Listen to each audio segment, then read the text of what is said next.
People, it's nap time again, so let's talk. I'm sorry this is a day late, but we've been passing germs around our house and I finally caught it yesterday. So I sound kind of gross and I'll be sniffling during the video, but forgive me and let's just dive in. So I made a video not long ago discussing the mechanics of breastfeeding, of what that feels like, what that looks like, and what you should expect in the first few days to weeks after nursing.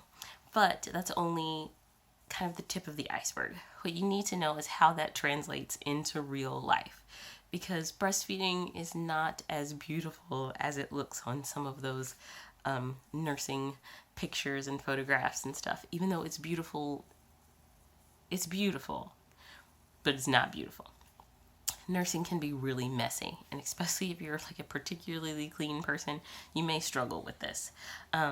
Because no matter who you are, if you are nursing, there will be leaks. Leaks happen to the best of us. So if you're easily embarrassed, this isn't going to be fun.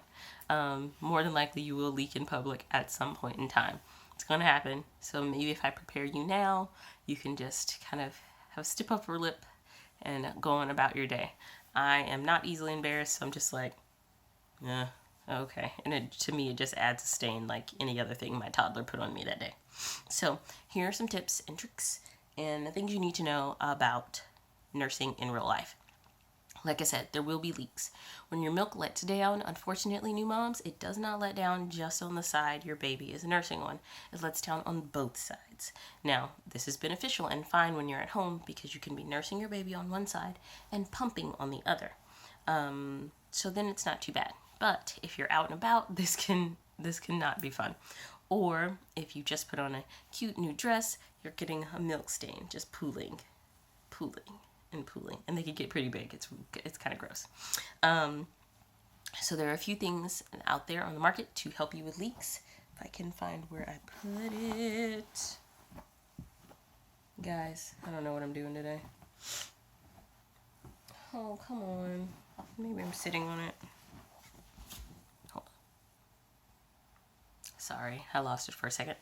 There are nursing pads. They go in your bra in front of your nipple to catch the extra milk.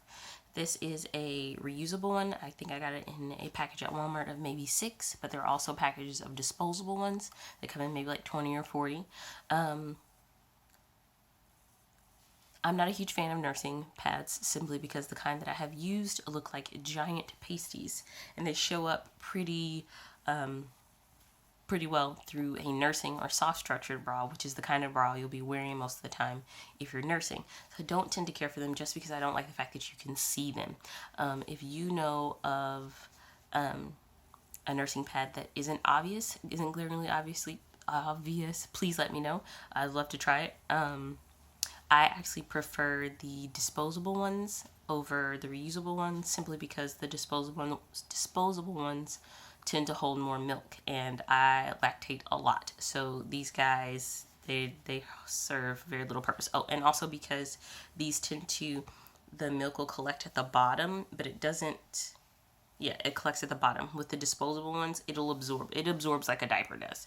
So it'll absorb through the entire surface before it's oversaturated. So there's that. Like I said, I don't care for nursing pads, so I tend to, this is just a trick. This is not cute or cool. Just hear me out. Take a burp cloth, and I will fold it, and then fold the ends like this. It's not cooperating. Fold the ends like this, and this part is over nipples, and this goes in the middle, and I will stick this down in my bra. And these sides, of course, collect milk, and because my baby likes to spit up down the front of my shirt often, this catches that little surprise. So despite how bulky this may look, this actually has never shown up through my clothes. So I actually do this. Like I said, it's not cute or cool, but it works for me. So if you're in an emergency situation, grab one of those burp cloths. You okay, mama? One of those burp cloths you got for your baby shower, and try that trick. Nursing bras, you can purchase nursing bras, or you can purchase soft structured bras. You really just need a bra that pulls out of the way easy. Nursing bras pretty much simply just have a clip at the top, and it pulls the fabric out of the way. It's not necessary. So you don't necessarily have to go specifically for nursing bras. As long as it's a soft, structured bra that pulls out of the way easily, it'll work. I got this bra, forgive me, I don't have the tags, I don't know anything about it, at Ross in a 2-pack for like $8. And I love Ross. I can't go in there.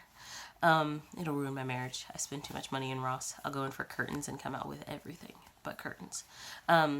Soft structured bra. I love this. It came in a 2-pack, like I said, $8, and I liked it because it has a cup insert that can be removed. So I can sleep in it super easy at night and pull it aside if I need to nurse. But if I'm going outside and I don't want the headlights issue, or I need to use one of these, this keeps it from being seen, and it's still flexible enough to be pulled to the side. So if you can score a bra like that, by all means, I recommend buying it.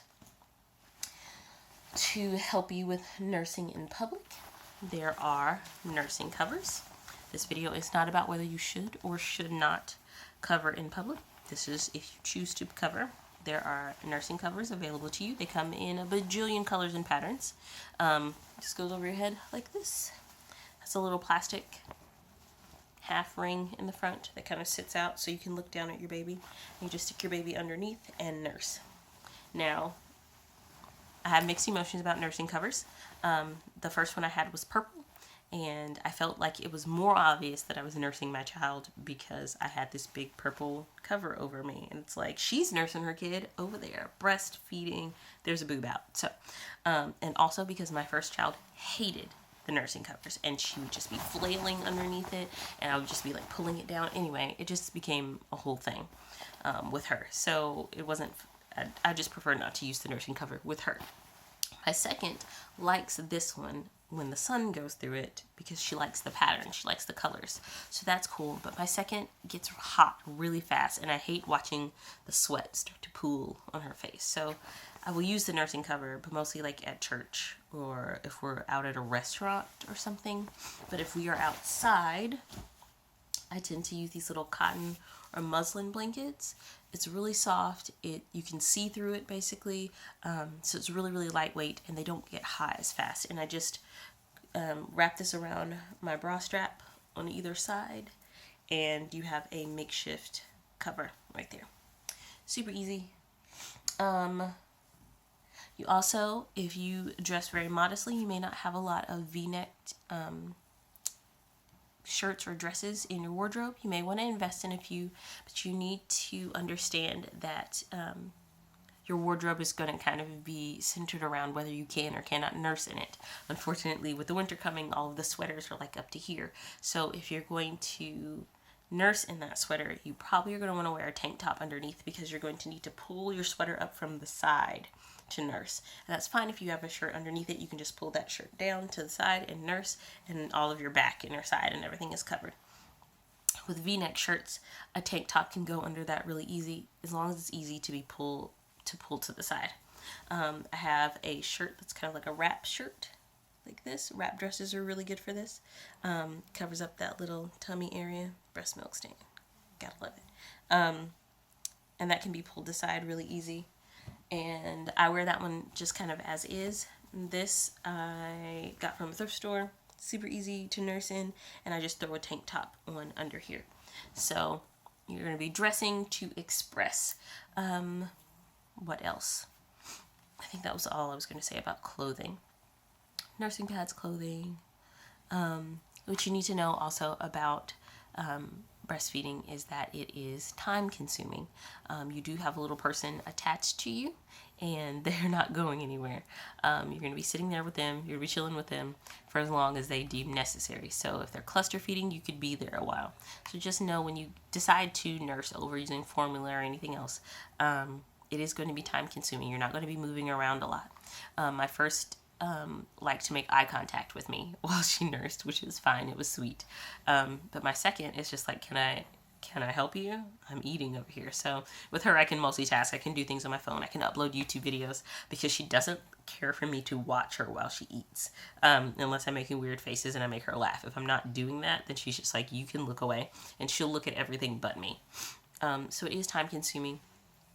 I have a problem at night, especially at the beginning, when your body is producing a lot of milk at the beginning, because your body doesn't know how much is too much or too little for your baby, you can produce a lot of milk. So I had an issue with leaking at night because my boobs had made too much milk and she wasn't drinking fast enough, and I'm too lazy to to pump at night before I go to sleep. I'm just going to sleep. So I just put a towel down underneath me to catch the excess milk. Again, not cute or cool, but it works. It's functions. Ladies, when you first have a baby, you can become engorged. Like, your boobs can be rock hard. They're full of so much milk. That is where the breast pump comes in. You can pump and pump and pump and pump and pump all of that milk away. Because if not, it can be extremely uncomfortable, and you will definitely leak because the milk has nowhere to go. So pump that away. Use warm compresses. Warm water in the shower can help with that as well. And last but not least, it's an 11-minute video. Sorry, guys. Eventually, your baby will clamp down. Not gonna lie to you, they will. And it doesn't have to be with teeth. Gums hurt too. And you're going to want to jettison that child off into space. But you're not. You're not even going to make a sound because that baby will have just fallen asleep. So you're going to whimper in your soul and you're going to take it like a woman. Why? Because you cannot wake that child up. Because if you do, you're going to start all the way over again. Okay? So, a tip for me. My first daughter only bit me once because she was angry. Any other time that she clamped down, it's because I waited too long to remove my nipple after she went to sleep. If you see them start to suckle less and less and less and less, you should probably remove that nipple, that precious nipple of yours, because they tend to have... I wonder if you can hear my youngest snoring in the background. They tend to, when they go into a deep sleep, they tend to clamp down. And if you have not removed it, oh my goodness, that's not fun. Yeah, I think that's it. I'm sorry it's so long, but I actually made this video once and I realized I left so much out I wanted you to know about. I'm sure there's other things that I should probably tell you, but that's all I can think of for right now. Again, I'm sorry I sound ugh, but that's how I feel. And sorry it's Saturday, not Friday, but I tried. Yeah, I'm not sure what we're going to talk about next week. We have a mommy moment coming on Monday, and then I'm trying to do a quick tip on Wednesdays, just probably something I picked up from Pinterest, just to let you know something cool that I learned, something that you might want to throw into your mommy bag. And then Friday we'll do another Let's Talk topic like this. I hope you guys have a wonderful weekend, and if you're expecting a baby this week, I'm excited for you. It's going to be adventures and adventures and adventures after that. Please like, subscribe, comment, and share, and I will see you guys on Monday. Bye.